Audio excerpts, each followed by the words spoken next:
While I was at work, my neighbor called to tell me that a moving truck was at my house.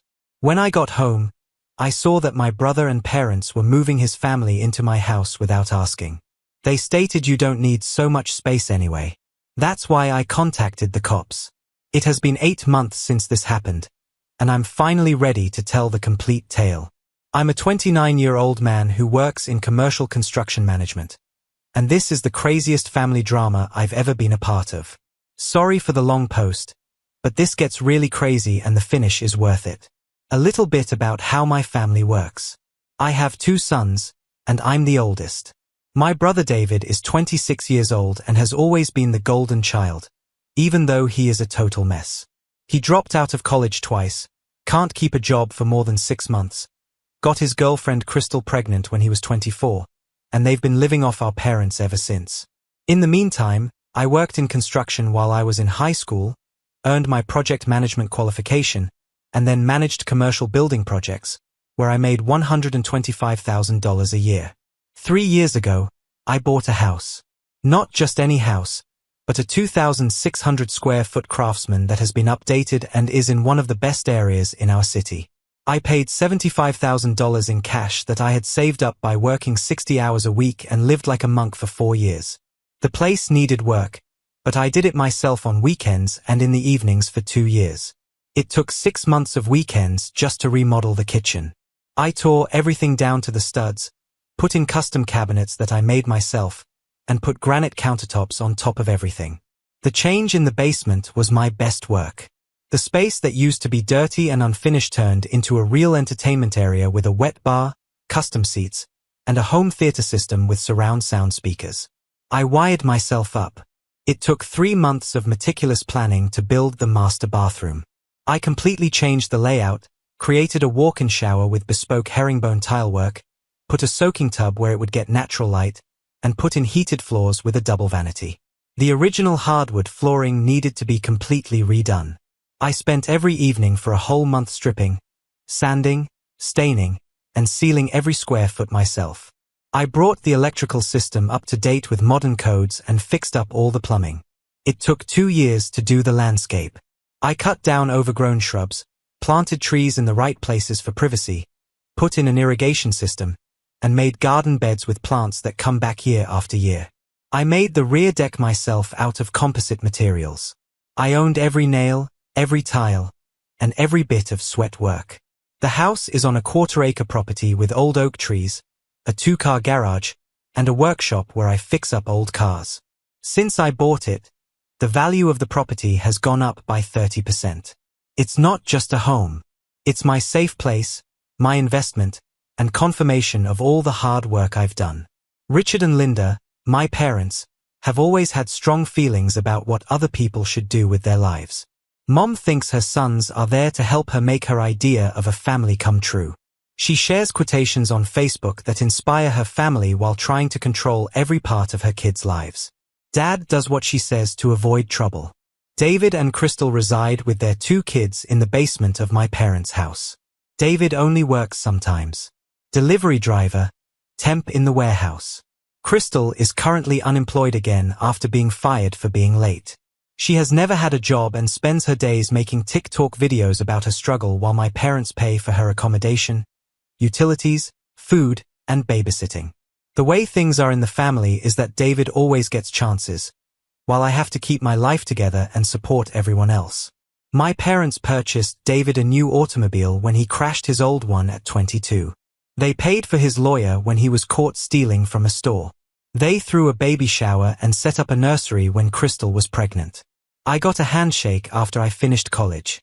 At our monthly family dinners, my family started saying strange things about my residence about 6 months ago. It's too enormous for just one person. You moving around in all that space. You must be lonely in such a huge place. David's family is really getting too big for the basement. I would just laugh it off and go on because what more could I say? That I liked having room? That I had worked for it. After that, the comments become more direct and more often. You should really think about moving to a smaller place. A good flat in the city center would be quite useful for you. David needs to think about the kids' future. Real estate is a great way to invest. You might be able to make money by selling. The traditional guilt trip that my mother has mastered over the years of controlling her family. I should say that even though I make a lot of money, I don't waste it. My monthly mortgage payment, which includes taxes and insurance, is $2,950. I can easily afford this on my wage. I have $45,000 saved up. I put the most money I can into my retirement account. Yet I still have plenty of money left over for my hobbies, which include carpentry, mountain biking, and fixing up old cars. I own a truck that I pay for. I make most of my meals at home and watch what I spend. I worked hard and made good choices to earn every dollar. I didn't get lucky or get free stuff. About a month ago, during what I thought was a routine family meal, things got worse. David was unhappy with their living condition. He said they were too cramped in the basement, that the kids needed their own rooms, and that Crystal was getting melancholy because she was often locked downstairs. My mom was making sounds of sympathy and looking at me with meaning from across the table. She finally said it. You have a lot of space that you aren't using, Alex. Those guest rooms are unoccupied most of the time. I told them they weren't guest rooms. One is my home office, and the other is where I keep my tools. She went on to say that it would be easy to consolidate those functions into one area. It's almost a waste of space to have that much for just one person. I could tell where this was going. Let's not do this, Mom. What do you want? I'm only stating that families help each other. David is having a hard time right now. David has been in a bad place for 6 years. He might need to find it out on his own. That's when Crystal spoke up. You can easily say that you don't have kids to worry about. Some of us have things to do. I looked at her, this woman who had never worked before, telling me how to be responsible. I have things to do too, Crystal. Like the monthly payment I make on the house I bought. But you don't need all of that room. David remarked, you don't even use it. How do you know what I use it for? Come on, man. You have 4 bedrooms and sleep in one. That's 3 empty bedrooms while my kids share a basement room with no windows. Then get your own place. The table went quiet. My dad cleared his throat. Son, maybe we could work something out. Some kind of arrangement that helps everyone. What kind of arrangement? My mom leaned forward, and I could tell she had planned this talk. What if David's family moved into your house? Just for a little while. You could get a nice apartment downtown close to work, without having to worry about upkeep, and David could take over the house payments. I actually laughed. Are you serious? David can't even keep a job for 6 months. And you want him to take over a $3,000 mortgage? He'd grow into it. My mom said that having that responsibility might be just what he needs to get his life back on track. But what happens when he can't make the payments? We all know he can't make the payments. That's a pretty negative attitude. Crystal said that David would do better if more people believed in him. I've believed in him for 26 years.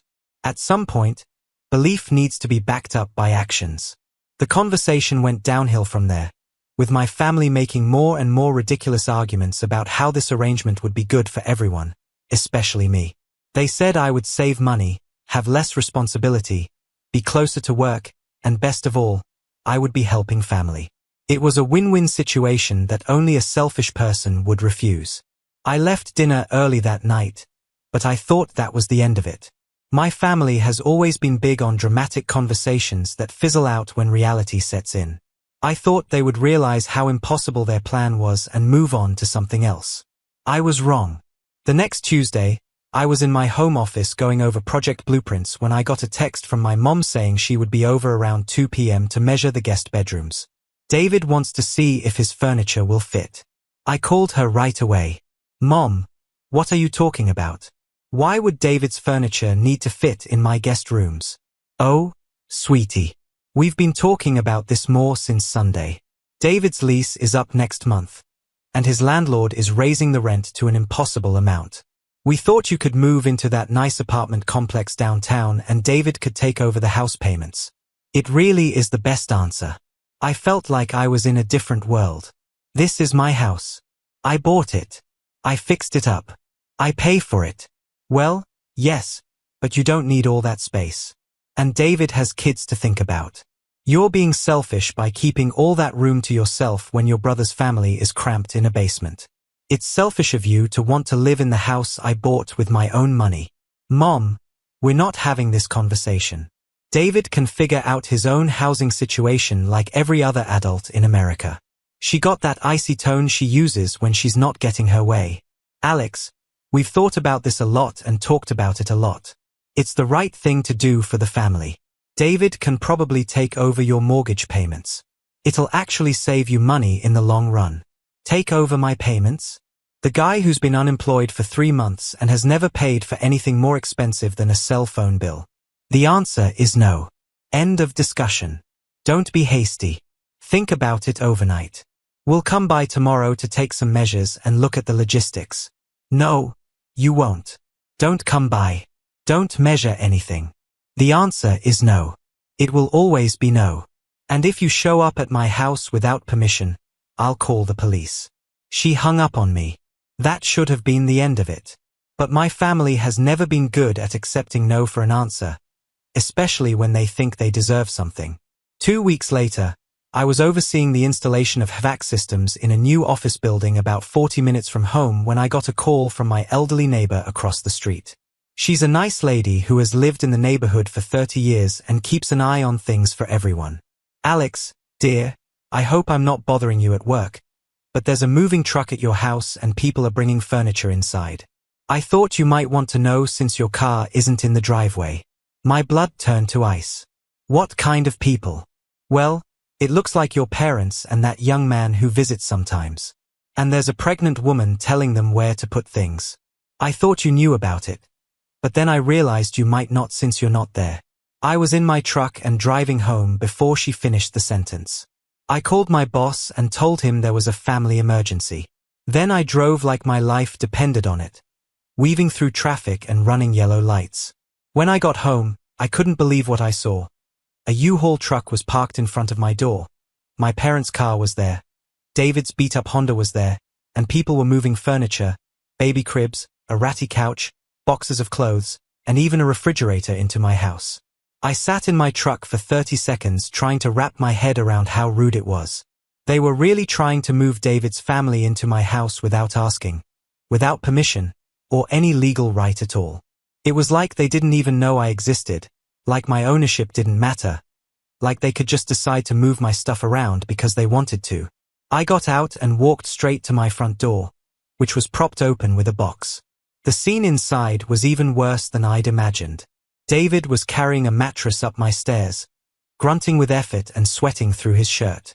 Crystal was sitting on my leather couch, the one I'd saved for 6 months to buy, while her 2 kids ran around getting their sticky hands on everything. My mom was in the middle of it all with a clipboard and measuring tape, acting like a crazy moving coordinator. What the heck is going on here? I yelled, and everyone stopped what they were doing. My mom turned around with this fake surprised look on her face, as if she had been caught planning a surprise party instead of committing a crime. Alex, you're home early. We wanted to have David established before you got back so it wouldn't be such a nuisance for you. Established. Have out, all of you, right now. David had halted halfway up the stairs with the mattress. His face was flushed from exertion. Dude, relax. Mom explained everything to us. This is better for everyone. You get to downsize, and we get the space we need. Everyone wins. Did she tell you how you're going to pay your $2,950 mortgage with your $0 salary? Crystal looked up from her phone for the first time since I got there. Actually, we talked to someone at the social services office about government housing assistance programs. Because of David's income and the kids, we might be able to get help with the payments. Families also get tax breaks. I stared at her. This woman had never given a dime to society, but she was casually talking about how to put my house on government assistance. You want to put my house on welfare? It's not like that. My mom jumped in and put down her clipboard. David would be in charge of the money, and if he needs a little help from programs that are available, that's what they're for. It's actually very responsible planning. Programs are for people who can afford to buy a house, not for people who steal houses from their brothers. Nobody's stealing anything. My dad finally spoke up from where he was stacking boxes in my hallway. This is just a family arrangement. You'll save money living downtown. David gets space for his kids. Your mother and I get to see our grandchildren in a proper home. Everyone benefits. Everyone benefits except me, who loses the house I bought and renovated myself. Did any of you think to ask me before moving someone into my house? My mom said, "We knew you'd be difficult about it. That's why we wanted to present it as a done deal. Once you see how well it works out, you'll understand that we were right." How did you even get in? I never gave anyone permission to enter my house. David held up a key and swung it around like it was the most normal thing in the world. Mom had a spare maid when she houses for you last year. Remember when you went to Colorado for that wedding? Last year when I went to Colorado for my friend's bachelor party, she'd offered to check on the place and water my plants. I gave her a key for the weekend, but I never got it back. When I asked about it, she said she had lost it. She had been lying for over a year. "You've been planning this," I said, the pieces falling into place. "This isn't some spur-of-the-moment decision." I pulled out my phone and started dialing 911. "Who are you calling?" "Why?" my mom yelled, her voice going up an octave. "Call the police and tell them there's a break-in and stealing going on." "Alex, put that phone down. We're related. You can't call the cops on your family. Family doesn't break into each other's homes and try to steal them," the 911 operator said. 911. What's your emergency? I need to report a break and enter in progress. People have moved furniture into my house without my permission and are refusing to leave. The police came a few minutes later. 2 officers, both of whom looked like they would rather be anywhere else when they found out it was a domestic situation, looked at my paperwork and confirmed that I owned the house. They then told my family to take everything out and leave. That same night, I changed the locks and put in a security system. But that was just the beginning. The next morning, I woke up to 38 text messages from family and friends. It turns out my mom had spent the whole night calling everyone she knew to tell them how heartless I was and make me look like the bad guy. But the worst part of their craziness happened the next Saturday when they staged an intervention in my driveway. My parents, David's whole family, my aunt and uncle, and my mom's pastor from her church were all there. 8 adults stood in my driveway like they were about to do some kind of exorcism. It was almost funny if it weren't so infuriating. They had clearly planned this ambush together, probably spending hours figuring out how to do it and splitting up what to say. My mom stood in the middle like a general giving orders to troops, and my aunt held a folder of what looked like printed articles, probably about family obligations and housing assistance programs. The pastor had on his most serious face, the one he probably used when he was talking about serious sins from the pulpit. "Alex," my mom stated in a very serious tone, "we need to have a family meeting." "No, we don't. Get off my property before I call the cops again." "Son," the pastor continued, walking forward with his hands folded in front of him like he was giving a sermon. "I know there has been some trouble in your family. Your mother asked me to talk to you about how important it is for families to stay together and how important it is for Christians to be charitable." I couldn't believe what my mom had said. "You brought your pastor to guilt-trip me into giving away my house." The pastor kept talking in that serious tone that religious people use when they think they're saving your soul.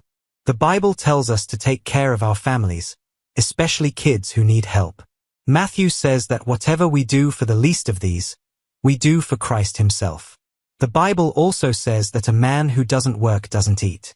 David is 26 years old, has 2 kids, and is unemployed by choice. "Maybe you should start there, Pastor." My aunt stepped up and tried to be more emotional. She was holding what looked like printouts from websites about family financial planning and housing arrangements for multiple generations. "Alex, sweetie, we've all helped family over the years. When you needed help in college, I worked 3 jobs and graduated debt-free. When you needed a place to stay after graduation, I lived in a 400-square-foot studio apartment and saved every penny for 2 years. My uncle tried a different approach, the man-to-man approach that older men always think will work on younger ones. Look, son, I get it. You worked hard for what you have. Nobody's taking that away from you.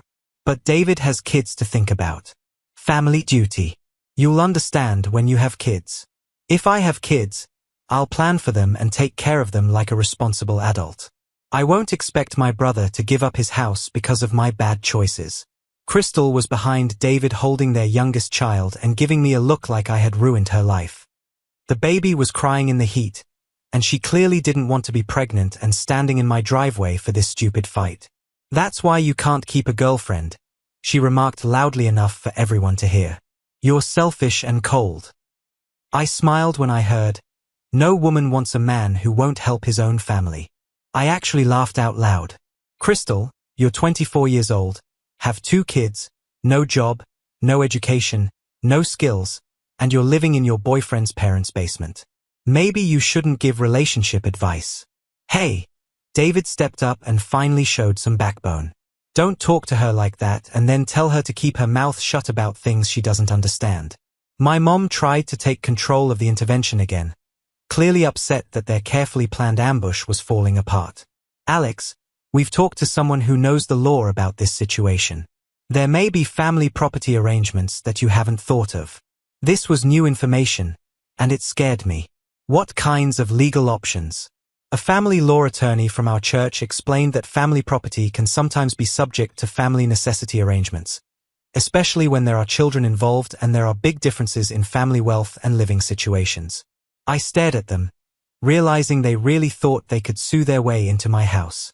They had actually asked someone how to use the law to make me give up my property. Did this church lawyer also tell you that I'm 29 years old and you have no legal claim to my property? Did he tell you that what you tried was breaking and entering?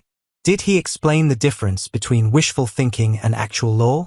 When your father and I are old and need help, don't come crying to us for support, my mom said, playing her last card. Deal, I said without hesitation. That shocked her.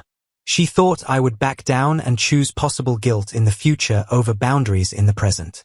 They all left, and I felt both happy and sad. But this wasn't over. My family doesn't give up easily, especially when they're desperate. And I was starting to think that their desperation was more than just David needing more space. I decided to look into it, and what I found changed everything. Most public records in our state are available online if you know where to look and what to search for. I spent the whole Saturday afternoon going through county records, court filings, and property databases. It took me about 6 hours of methodical searching to put together the whole picture. And when I did, I couldn't believe what I was seeing. The first red flag was a second mortgage file I found buried in the property records. My parents were in foreclosure proceedings. According to the county records, they'd taken out a second mortgage on their house 2 years ago for $90,000. The paperwork said they were using it for home improvements and debt consolidation, but I could tell from the timing that it was when David and Crystal moved in. Then last year, they took out a home equity line of credit for another $45,000, which maxed out their borrowing capacity. They owed almost $220,000 on a house that was worth maybe $180,000 in the current market. They were completely underwater. But the real shock was the foreclosure notice from 7 weeks ago. They were 4 months behind on payments, and the bank was moving to repossess the house.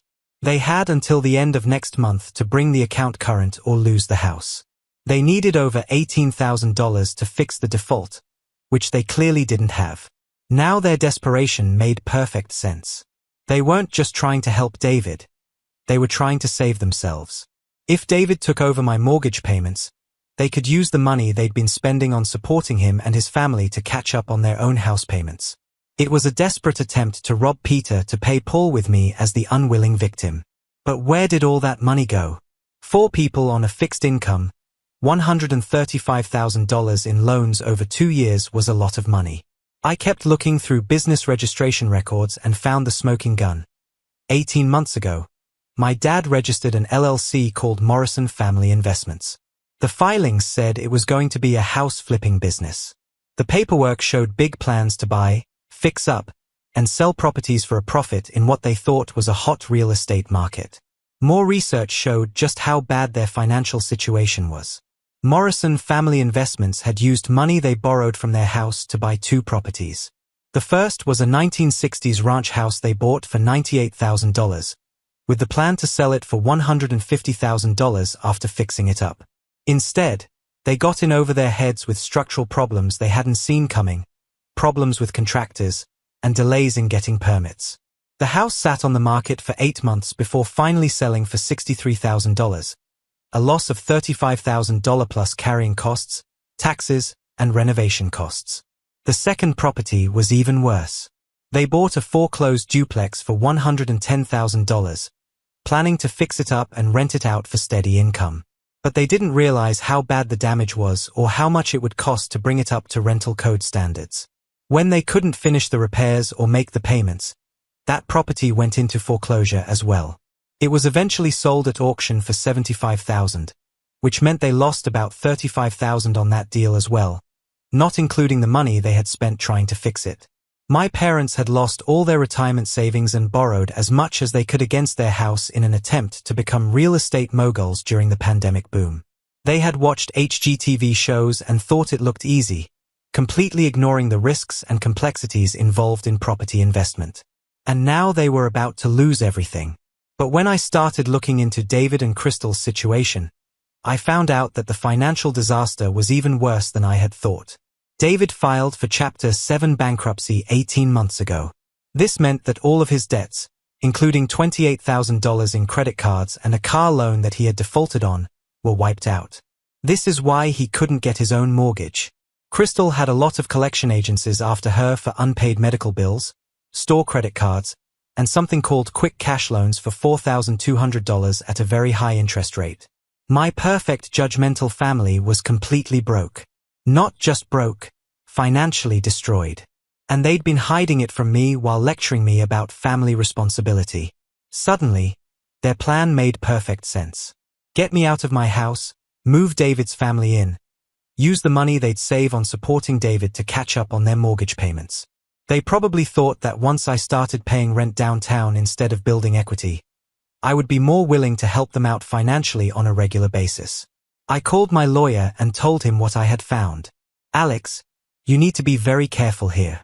Desperate people do desperate things, but you also have them completely documented if they try anything else. That night, I made a choice. I wasn't just going to protect myself from my family's schemes. I was going to make sure they faced the consequences of their choices and learned that actions have real results. Over the next week, I put together a comprehensive file on their financial situation. Every document, every record, every piece of evidence of their desperation and poor decisions. I put everything in a 3-ring binder with tabs and photocopies of everything. Their foreclosure papers, David's bankruptcy filing, Crystal's collection notices, the failed business registration documents, tax liens, court judgments, and everything else that showed a family who was in complete financial freefall and thought they could solve their problems by stealing from me. Then I started making some very strategic phone calls. Each one was carefully planned to have the most effect. First, I called their mortgage company and the bank that was handling their foreclosure. I sent a long letter explaining the attempted fraud, including proof that David had called my mortgage company without my permission and claimed to be my representative, proof that they had tried to trick me into giving them my property to help them avoid foreclosure, and records of their business failures that had led to their current situation. I told them that they broke into my house with a stolen key and tried to move David's family in without my permission. This was all part of a plan to use my mortgage payments to save their own house. The letter was professional but thorough, explaining exactly how they tried to commit fraud and how their actions showed they weren't being honest with their lender. I sent copies of the police report from when I had them removed from my house, proof of David's bankruptcy that should have been reported to the court, and proof that they were lying on purpose about their money problems. 3 days later, a fraud investigator at the bank called me and asked me to come in and give a formal statement to their legal team. They took the attempt to fraudulently transfer property to avoid foreclosure very seriously, especially when it meant lying to several banks. Second, I called the bankruptcy court clerk's office and spoke to someone in the trust's office about David's case. David's Chapter 7 discharge included a requirement to report any major changes in his financial situation for 3 years after filing. Trying to take over a house payment was definitely a big change that should have been reported to the court. The fact that he'd been calling my mortgage company and looking into loan assumptions without telling the bankruptcy court was a breach of his discharge agreement. I gave them proof of David's calls to my mortgage company, evidence of his attempts to take over my house payments, and records showing he'd been planning this for weeks without proper disclosure. The clerk told me that they told him that bankruptcy fraud was a federal crime and that they would be reopening his case for review. Third, I may have told a few people in the community that David was looking for work and seemed really desperate for money, to the point where his family was making some bad decisions. In small towns, word gets around quickly, and your reputation is important when you're looking for a job. I didn't lie about anything. Everything I said was true, and I made sure the right people knew about his problems with character and reliability. I talked to the manager at the hardware store where David had applied for work and told them I had heard he was having some legal problems because of bankruptcy fraud. I talked to my neighbor who worked at the auto parts store and casually told her that my brother was having trouble being honest and making bad choices that hurt his family. It wasn't meant to be mean. It was just family members sharing true information about someone's character. But the call that made me the happiest was to my mom's church. I talked to the church secretary and told her that some longtime members of the congregation were having serious money problems and had been making some bad choices lately. I suggested that they could benefit from financial counseling and maybe some help from the church's emergency fund. I also gave her names and information about their situation. I told them that my parents had done some bad things, like trying to steal property and breaking into family members' homes. I also told them that they had been lying to church members about their money problems while asking for help with legal fees. I suggested that the church should look into the situation more carefully before giving any help, since it seemed like they were being dishonest about how they were presenting their situation. The secretary thanked me for the information and said they would definitely be following up with the family to better understand their situation and give them the right advice. Within 2 weeks, the consequences started to happen like dominoes. The fraud investigation sped up my parents' foreclosure. They went from having a month to save their house to having 2 weeks to leave. David's bankruptcy case was reopened for review because he tried to take on debt that he had never told the court about. The church started asking uncomfortable questions about my parents' finances, their business dealings, and their attempts to involve the pastor in what was basically a property dispute. After hearing concerns about David's character from people in the community, several potential employers in town began to ask questions about his background and reliability. 3 weeks after I had begun my research and documentation campaign, I received a call from my mother. Her voice was small and defeated. "Alex," it was barely above a whisper. "Hi, Mom. We need to talk to you. Could you please come over? I'm really busy these days. Please, it's important. It's urgent." That night, I drove over to find their house in complete disarray. There were moving boxes everywhere. Crystal was crying on the couch, and the kids were running around confused. David was frantically loading things into his Honda as if the house were on fire. "What's happening?" I asked, even though I already knew what was going on. My dad looked like he had aged 10 years and 3 weeks. "We lost the house, son. The last foreclosure happened yesterday. We have 2 days to get everything out. That's too bad. What are your plans?" "That's what we wanted to talk to you about," my mom said. She was no longer angry or superior.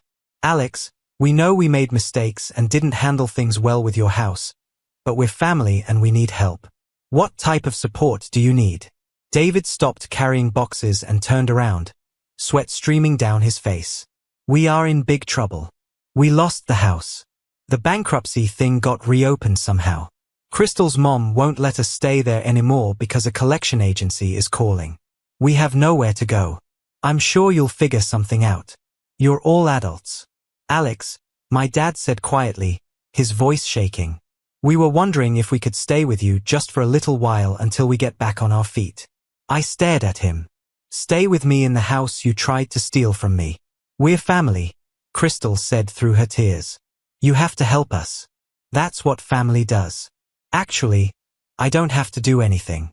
David stepped forward, looking defeated. "Come on, man. What do you want us to do? Live under a bridge? Sleep in our cars? The kids don't have anywhere to go. I really don't care what you do. You made this mess, so you can figure out how to get out of it. My mom tried one more time, her voice breaking. Alex, I know we hurt you. I know we made terrible mistakes, but we're sorry. We're really sorry, and we need you. You're sorry you got caught. You're sorry your plan failed. You're sorry you're facing consequences.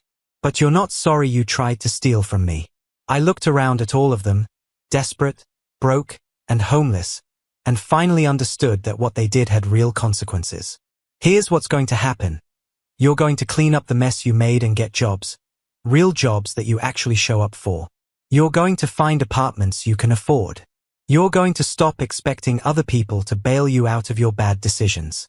Then you'll be homeless, David asked, which honestly sounds like a problem you made for yourselves. My dad made one last desperate attempt. Son, please. We made mistakes, but we're still your family. No, I said, heading for the door. Family doesn't try to steal from each other.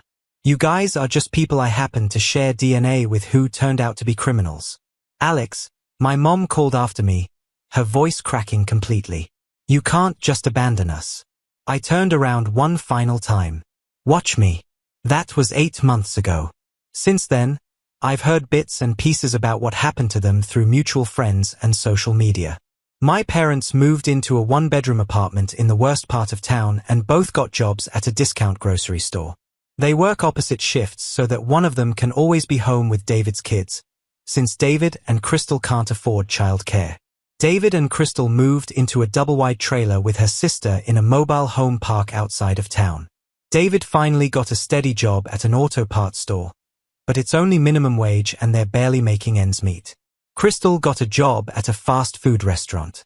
They're all having a hard time with money, working jobs they hate, living in places they can't stand, and dealing with the stress of being poor and the shame of their fall from middle-class respectability. They stole my house to escape living the life they wanted. I'm still living in my beautiful house that I bought and fixed up myself. Last month, I earned a $15,000 raise and was promoted to senior project manager. I'm also dating someone amazing.